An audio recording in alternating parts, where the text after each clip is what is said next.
ECL বালির ট্রাকের ধাক্কায় দুটি গরুর মৃত্যু, এলাকায় উত্তেজনা। অন্ডাল থানার অন্তর্গত রেলকাজরা এলাকায় আজ সকালে ঘটে গেল এক চাঞ্চল্যকর ঘটনা।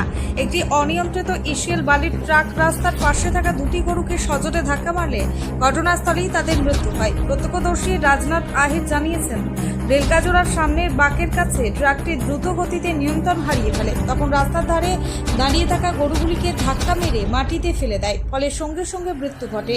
ঘটনার পর এলাকায় ব্যাপক উত্তেজনা ছড়িয়ে পড়ে। ক্ষুব্ধ গ্রামবাসীরা ট্রাকটিকে থামিয়ে বিক্ষোভ দেখাতে শুরু করেন এবং ভাঙচুর চালান। চালকের বিরুদ্ধেও তীব্র ক্ষোভ প্রকাশ করেন তারা। গাড়ি गाय जा रहा तो दोनों गाय को धक्का मार दिया। धक्का मारने दोनों गाय मर गया।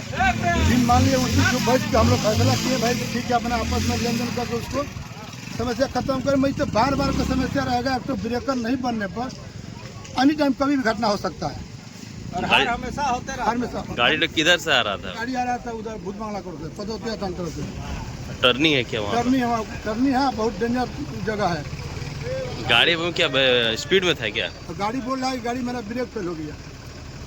अभी आप लोग क्या डिमांड? अभी डिमांड किए कि जो हम लोग अपना डिमांड किए गाय का पैसा उचित अपना हम लोग जो उचित लगा अपना फैसला किए। मगर ब्रेकन की तो डेली कभी भी घटना हो सकता है। ऐसा इतना घटना तो कभी भी हो सकता है। ये तो गया था, ये वो गया था, झूठ हो गई था। गाड़ी का इसका लेकर के क्या बोलिएगा? अब इंश्योरेंस पहले तो वो तो मालिक का कमी है ना भाई। वो तो माना मालिक अपना पेपर सही नहीं रखे तो वो तो मालिक का कमी है। इंश्योरेंस ना रहे उसका गाड़ी का कोई कमी रहे तो मालिक का कमी है। आपका नाम? राजनीति গাড়ির চালক মনোজ আগরওয়াল জানিয়েছেন, আমার গাড়ির কাগজপত্র ও পলিসি ফেল হয়ে গেছে। আমি প্রায় 8 বছর ধরে এই রাস্তায় গাড়ি চালাচ্ছি। কোনো অসাবধানতার বশে এই দুর্ঘটনা ঘটেছে, তবে এর আসল কারণ এখনো স্পষ্ট নয়। স্থানীয় বাসিন্দা এক প্রত্যক্ষদর্শী জানান, গাড়িটি অনেক জোরে চলছিল, তাই চালক নিয়ন্ত্রণ রাখতে পারেনি, ফলে এই দুর্ঘটনা ঘটে। ভয় হচ্ছে যদি এভাবে চলতে থাকে তাহলে আগামী দিনে মানুষের প্রাণহানিও ঘটতে পারে।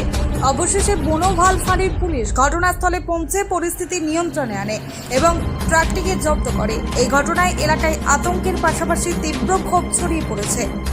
অন্ডাল থেকে নিজস্ব প্রতিনিধির রিপোর্ট, অ্যাক্টিভিস্ট বাংলা।